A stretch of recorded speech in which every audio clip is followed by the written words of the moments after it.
Did you call me nebulous? She seems to say to Jean-Claude Juncker. He grasping her arm. The microphones may be off, but you can see exactly what went on.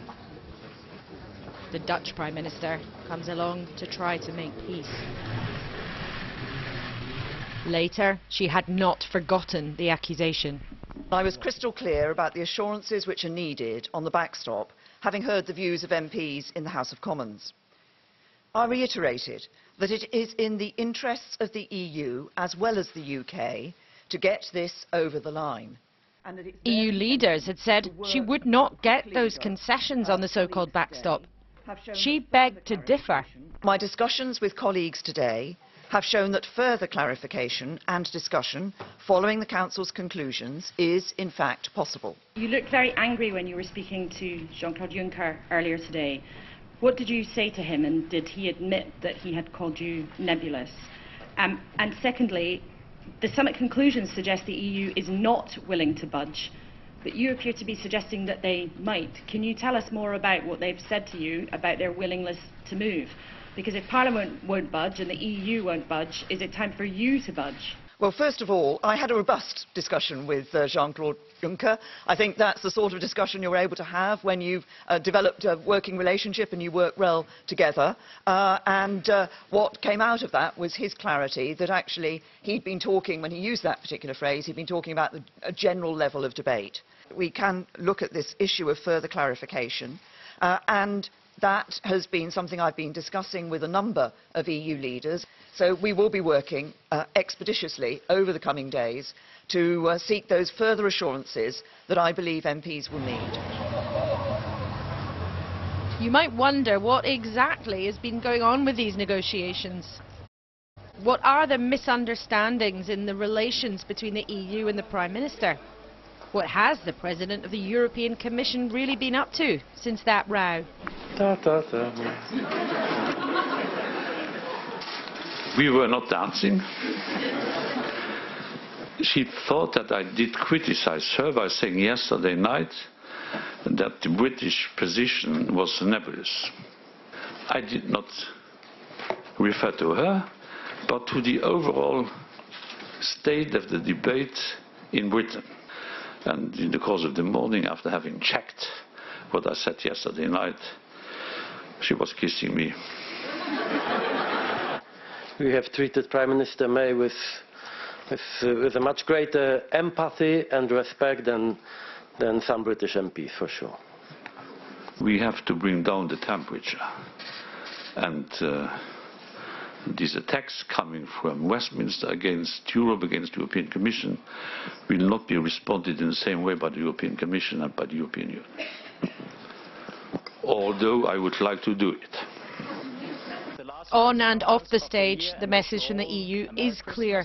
They promise they'll do a trade deal as quickly as possible so the backstop's never needed. But that cannot mean changing what's already been agreed. We will not renegotiate it, and we do not want to reopen it. But Theresa is, of course, a tough negotiator, and there's a lot of understanding also for what UK wants. But I think we have to find a way to deal with each other. I think that the current deal is a good one for both sides. And hearing what's been said in Brussels back in Westminster, that just won't wash with MPs who are demanding new legal guarantees. To coin a phrase, it was a bit nebulous. She hasn't provided any new guarantees at all about the withdrawal agreement or specifically the backstop. So she's been to the European Council, she's expressed her concerns, and they've given her absolutely nothing. We know the answer to the question whether there's going to be changes, and it's no. What we need is for this vote to be put next week, for us to vote on it, and then for Parliament to take control of the process. The Prime Minister leaves here with a big problem. Remember, she kept her job in because she promised she could get more compromise from her fellow EU leaders. But she's left tonight with assurances that there could be more conversations, and that simply might not be concrete enough to protect her in a hostile environment at home. Expectations even yesterday were of more positive promises, But bumpy late-night talks diluted, though. The cold truth is the lack of trust at Westminster is felt 200 miles away. Laura Koonsberg, BBC News, Brussels. Well, earlier I spoke to Damien Grammaticus in Brussels to find out where Theresa May's deal now stands. I think it's in a very, very difficult position because she came here saying that she was going to seek those legal assurances about this Irish backstop question, this guarantee that's now written into the agreement to avoid at all costs in future any new border controls in Ireland. She did not get that. The EU leaders were absolutely clear that they will not renegotiate the deal that's taken 2 years to put together. Even more than that, although Mrs May said that she was confident that they would address this in the coming days, there are no talks planned. There is no new summit of EU leaders planned, and in fact the idea that the EU leaders considered at this summit to look at ways to address this question, they shelved that idea because they sat and talked to Mrs May for an hour last night. They asked her direct questions, asking her what she was looking for and how she could get that through whatever concessions they might give her through Parliament, and they said that they were not convinced, or her answers were not clear enough. And I think the Irish Prime Minister summed it up when he said that the EU side felt that they had, at this summit, given clear assurances that they would seek never to use that Irish provision, that they would try to negotiate a trade deal to make sure it doesn't come into force. But he said they simply could not conduct international relations by agreeing something 2 weeks ago and then having the other party, Mrs May, come back 2 weeks later seeking more concessions. This hasn't been put to the UK Parliament, so I think the EU side saying they're open if the UK comes forward with new ideas, but that will not involve anything that changes the legal text they've given so far, which leaves Mrs May in a very tight spot because, of course, Parliament at home, for her, has said it doesn't like what's on offer at the minute. Yes, you mentioned Parliament, Damien. How much appreciation is there in Brussels for the difficult position that Theresa May is in back in Westminster, not only with Parliament, but particularly with her own party, of course? Yes, I think there's a great deal of appreciation. I mean, these are all leaders who deal with their own parliaments, and they can be difficult at times. Now, what they are very well aware of is that that agreement has not been put to a vote in London, but there is deep opposition that's been expressed by MPs. The difficulty, I think, they feel is that the UK has not, in many ways, as Mr Juncker, I think, was addressing, has not confronted the question, and that was one of the issues they put to Mrs May, of what future relationship the UK wants with the EU, and that in terms of a trade relationship, how close or how distant. That's actually at the heart of all of this dispute, and that's why the EU is insisting on this backstop insurance measure being written in there, because it's not clear what the future holds. So they need that guarantee now, and while the situation remains that way, they show no signs of budging on that red line because they have pledged to stand by Ireland. Damien Grammaticus in Brussels. The Christmas market in the French city of Strasbourg has reopened after an horrific gun attack 2 days ago. French President Emmanuel Macron visited the market a few hours ago, laying a flower at a memorial to victims of the attack. Dead in the shooting, with several more seriously injured. The suspected gunman, Sharif Shakat, was killed on Thursday night in a shootout with police. From Strasbourg, Gavin Lee sent us this report. Strasbourg, in lights once again, after 2 days of darkness. The main square where people fled for their lives on Tuesday night wasn't considered safe during the search for the gunman. But these famous Christmas markets, the oldest in France, have now reopened. The manhunt over, there's a keep calm and carry on spirit here. Everyone comes back because I think they want to show that we are living and we are still alive. Still alive, so and we have to enjoy the moment. Then we have to take some hot wine. Hot wine. Do you feel generally safe here now? Relieved, yes. I'm from Paris, and my family was worried, and they didn't want me to come here, but finally it feels safe here, and I don't regret, because even if it was sad yesterday, today is okay. The fact that I came here is to show that you don't need to be afraid of a certain minority. The majority is not like that. Not at all. And being a Muslim, it's not the side that we want to show. It was on this street in the Strasbourg suburb of Neudorf where the gunman Sharif Shakat was found and killed. Bullet holes in the doorway mark the moment Shakat was confronted by patrol officers who he fired at. They fired back and shot him dead. The 29-year-old, born in Strasbourg to an Algerian family, is believed to have hidden in the same area for 2 days. The Islamist cell IS claimed he was working on orders, though French authorities say he had been acting alone with no support network behind him. A major focus of the police investigation will now look at what went wrong in French surveillance methods after the suspect was added to a list of those being monitored for extremist behaviour.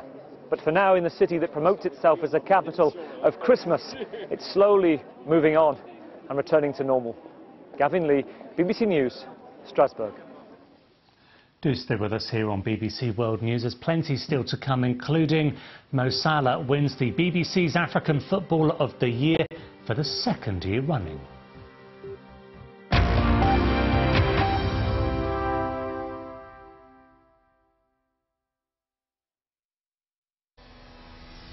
After 8 months on the run, Saddam Hussein has been tracked down and captured by American forces.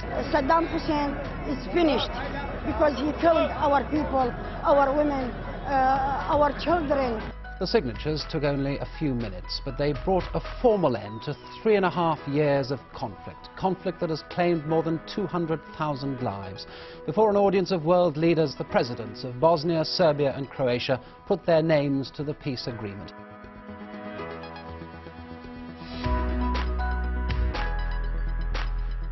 The Romanian border was sealed and silent today. Romania has cut itself off from the outside world in order to prevent the details of the presumed massacre in Timișoara from leaking out. From sex at the White House to a trial for his political life, the Lewinsky affair tonight guaranteed Bill Clinton his place in history as only the 2nd president ever to be impeached.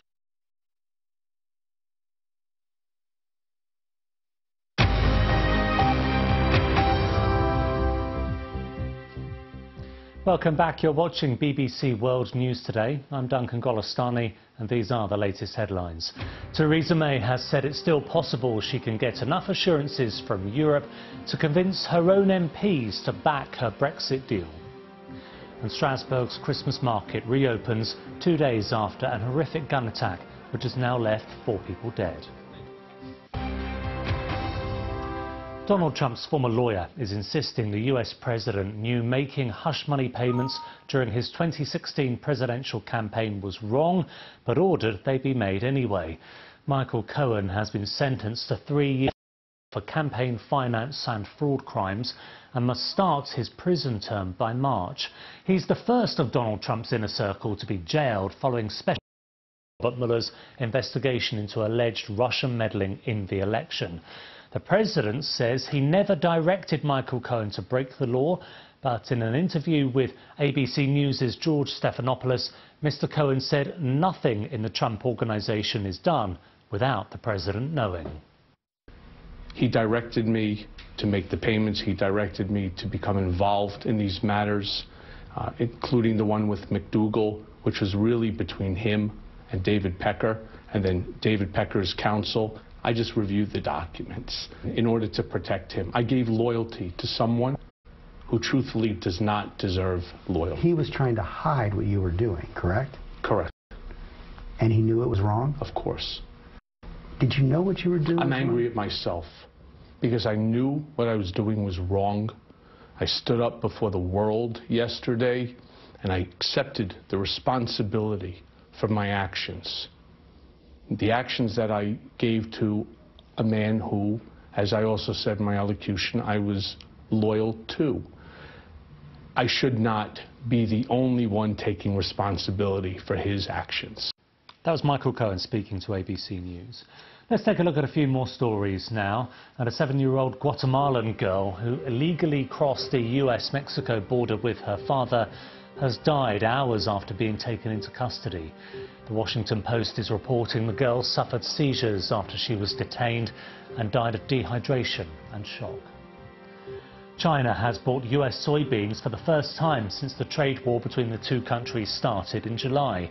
China is by far the world's biggest importer of soybeans, with the purchase being hailed as a great step by US officials. And Sri Lanka's former president, Mahinda Rajapaksa, has decided to step down from his disputed recent appointment as Prime Minister. The announcement comes a day after the Sri Lankan Supreme Court ruled that Mr Rajapaksa's appointment was unconstitutional.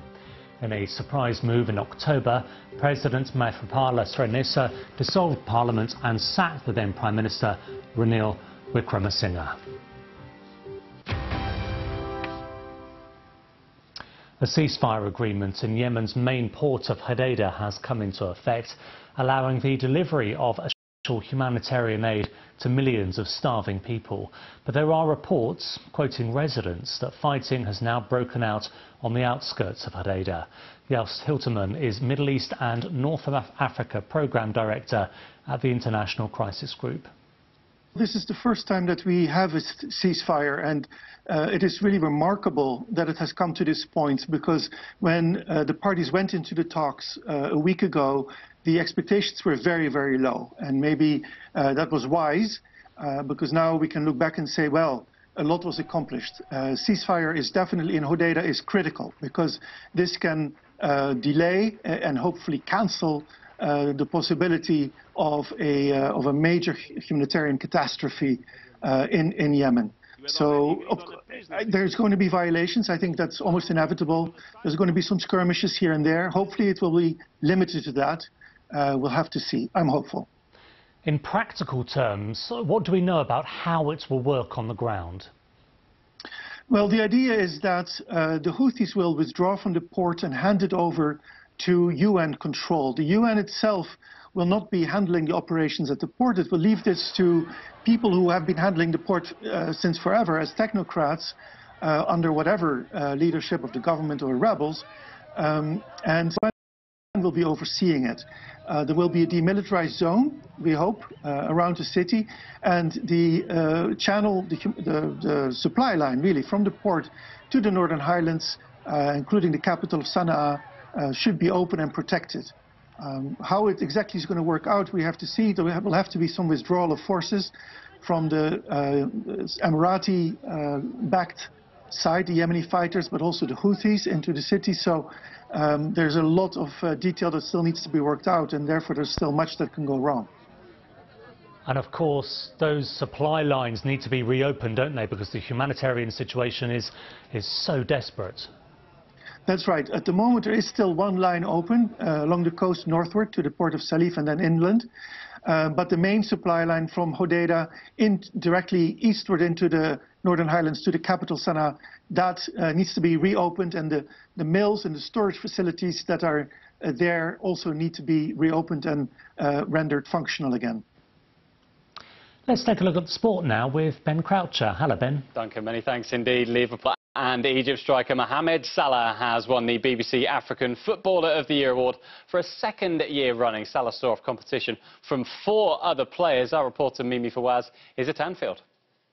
So Mohamed Salah winning back-to-back BBC African Footballer of the Year award. Now, the only other player to have done that was Nigeria football legend JJ Okocha back in 2004.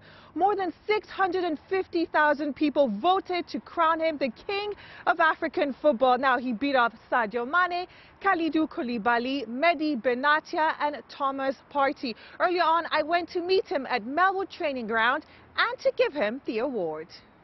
Last year when I presented you with the award, you said you'd like to win it again this year.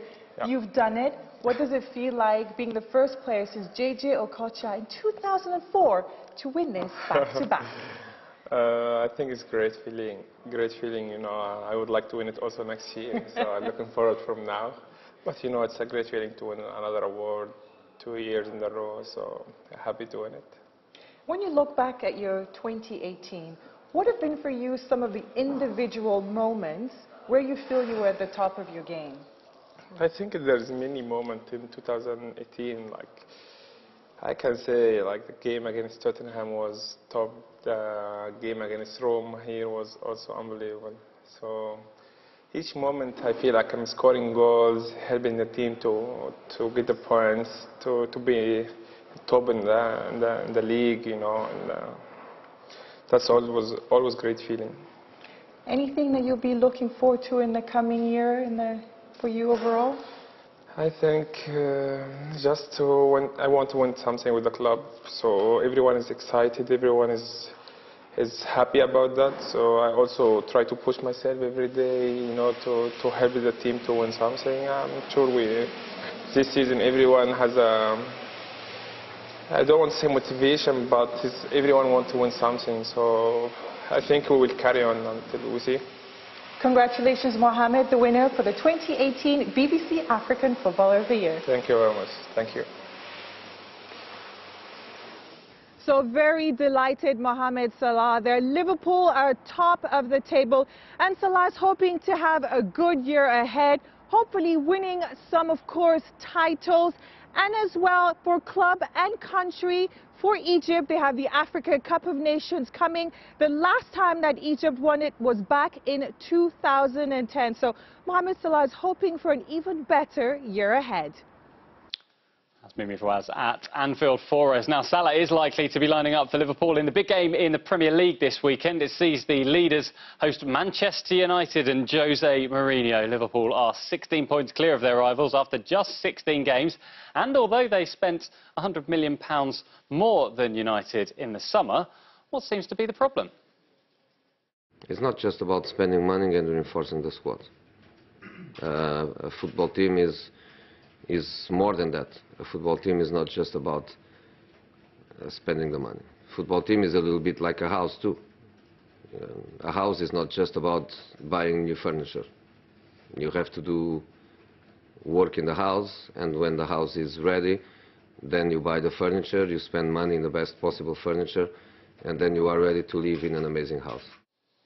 India's Hanuma Vihari says the first hour on the second morning in Perth will be crucial to decide the outcome of the second test against Australia. The hosts will resume on 277 for 6 in a couple of hours' time. Marcus Harris and Aaron Hinch both hit 50s, but a mini collapse saw them lose 4 for 36 in the afternoon session. Sean Moss and Travis Head steadied the innings, although both of them fell late on.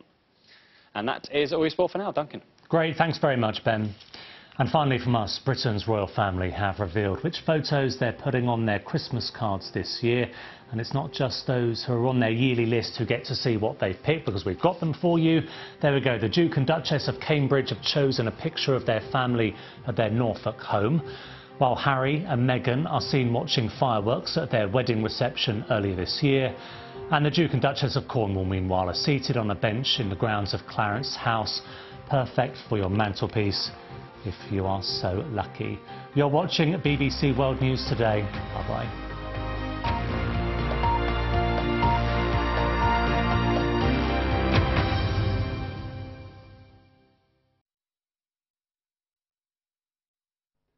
Hello. After several days of quiet weather, Saturday couldn't be more different. It's hard to overstress how hazardous some of the weather will be for some of us on through Saturday into early Sunday. Met Office amber warnings in force for ice and snow. In terms of ice, that comes from freezing rain. Really unusual, almost unheard of to have such a high level of warning for it as well. That's rain that freezes instantly on contact with frozen surfaces, and it's a greater risk here for parts of the Midlands, Northern England and Scotland through this zone on through Saturday into early Sunday. And then north of the central belt in Scotland, snow drifting in the strengthening winds, piling up in the hills and mountains. We've had cold air coming in around high pressure. Now Atlantic weather systems coming in with moisture into that cold air. Overnight we see outbreaks of rain pushing into Northern Ireland, parts of Wales and southwest England. Ahead of that, increasing cloud breeze, but it's cold and frosty once again. Remember, all of this cold air, these freezing surfaces, ready for that moisture to fall on top of them and freeze instantly, causing ice rink conditions in places later on Saturday. Now, during Saturday for Northern Ireland, for Wales and southwest England, we'll see the rain turning heavier. Plenty of standing water, maybe 30 to 50 metres metres, 50 to 60 mile-an-hour winds developing too, and across the UK the winds will be strengthening, but a big range of temperatures into the afternoon, milder with the rain in the west but quite cold elsewhere across the UK. We have this moisture moving in over the frozen ground parts of the Midlands, Northern England and Scotland. Again, that freezing rain hazard, potentially very dangerous. Some sleet and snow, especially into the hills, and remember north of the Central Belt in Scotland, a prolonged period of heavy snow, and the snow really blowing about in the strengthening winds with blizzards at times too. So all of that makes for extremely messy travel setup on through Saturday into early Sunday. We have the freezing rain and ice risk. Heavy rain in places, heavy snow elsewhere, and across the UK strengthening winds.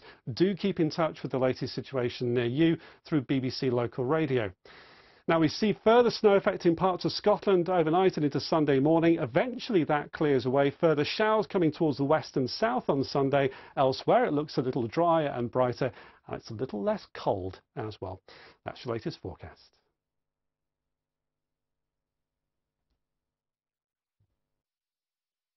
Follow the story, whatever you're doing, wherever you are. You can follow every moment in depth with BBC News. Get the full story at bbc.co.uk/news. Get the headlines as they happen with the breaking news alert.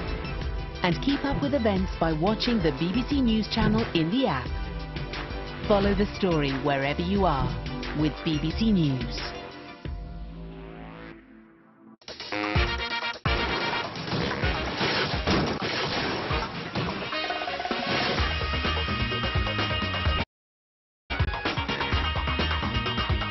Now here's the science bit. Ready. Could a bendy phone be the future? There really is no driver.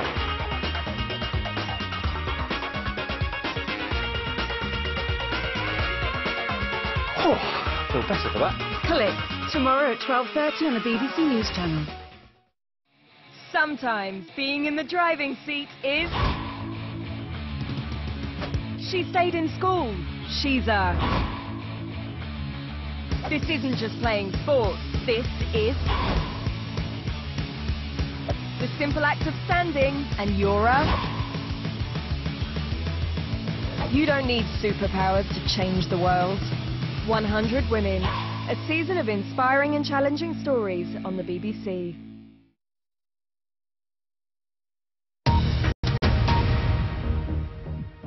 Hello, this is BBC World News, the latest headlines.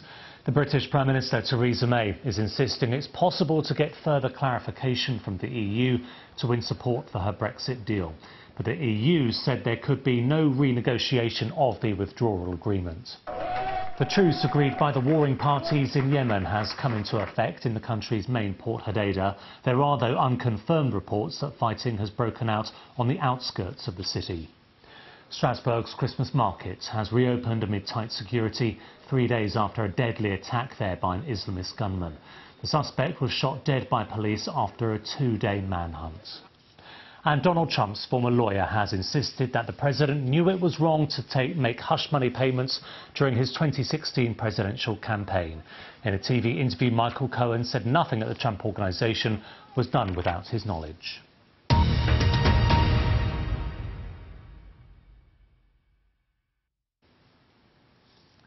At 10 o'clock, Fiona Bruce will be here with a full roundup of the day's news. Now on BBC News, it was a year that saw gender politics brought to the fore and many women across the world speaking out. In the second of a two-part series, the BBC's 100 Women season reports on the trailblazing women who have turned their feelings of anger into a moment of action. A warning: this programme contains some nudity and coverage of issues you may find upsetting.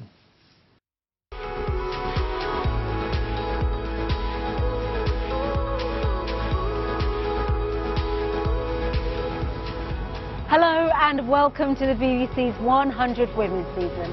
I'm Levu Diseko. The last 12 months has seen anger from women around the world over sexual harassment. A movement has taken hold with women demanding change and equal treatment. The films we're about to show you focus on women who have become trailblazers. Our contributors share the moment that they decided to stand up and make a difference to make things better for themselves and for others. We begin in Ireland, where Vicky Phelan exposed Scandal that literally cost women their lives. She was diagnosed with terminal cancer of the cervix after incorrect smear test results gave her the all clear. When she took her case to court, she discovered she wasn't the only one. Now Vicky is fighting to make sure that her death is not in vain.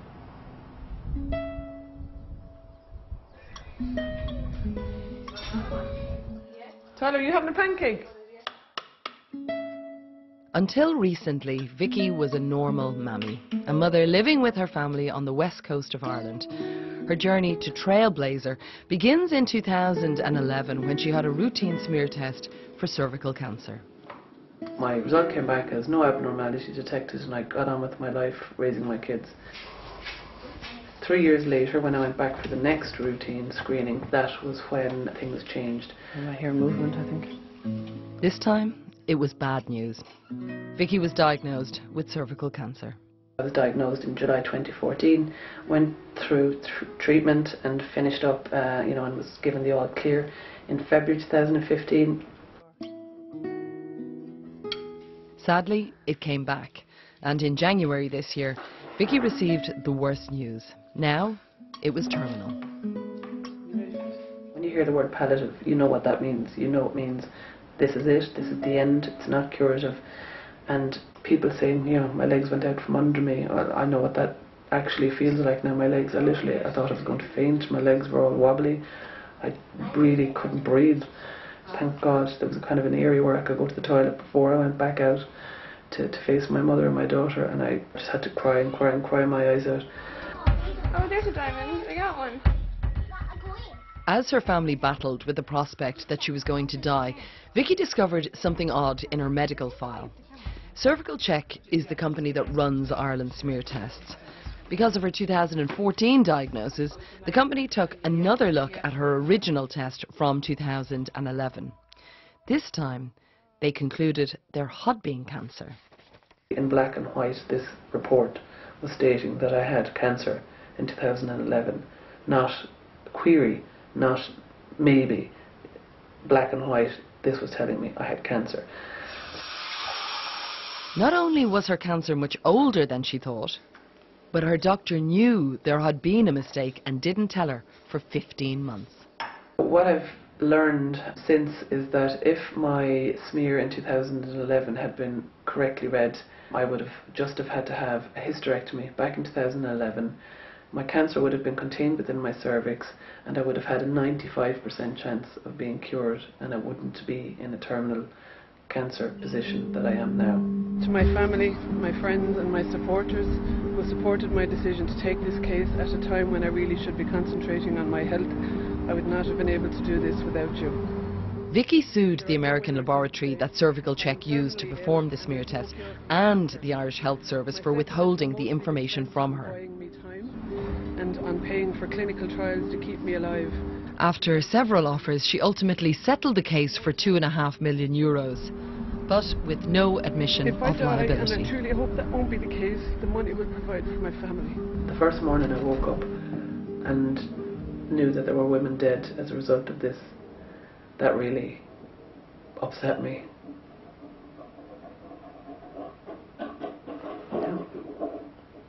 That there were 18 women dead, Since filming, 2 more women have died, bringing that total to 20. We only know about these women because Vicky refused to let the health service hush up the whole affair. They wanted me to sign a non-disclosure agreement, so they wanted to gag me, basically. And I refused. I said, no way, I'm not doing this, because at that point I knew that there were 10 other women that needed to be told the same information that was withheld from me.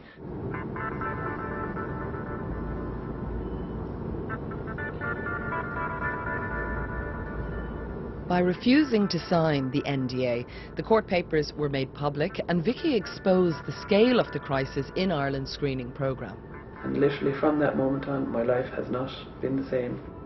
It is now known that at least 221 women with cervical cancer should have received earlier treatment. 20 women have now died. Vicky is on her way to meet the husband of one of those women. When Irene passed away, she was 35, I was 36, and I had a 4 and a 2-year-old boy. Stephen Teep is a man in the middle of a women's health scandal. All I just pictured was in 10 years' time trying to explain this scandal to them, and all I'd have to show them was a death certificate and a few newspaper clippings of the scandal. We're going to have a room full of people, I would think. Together, Stephen and Vicky have founded a support group for all the victims of the cervical check controversy. I would have never have known about it unless it was the bravery of what Vicky did, not signing the confidentiality agreement at the time of her court case. You know, I want it to be not in vain. And I guess we've been side by side trying to, you know, fight this, you know, try and get some good out of this, support the people that need it most. Basically, I could have been one of the women, like Irene, Stephen's wife.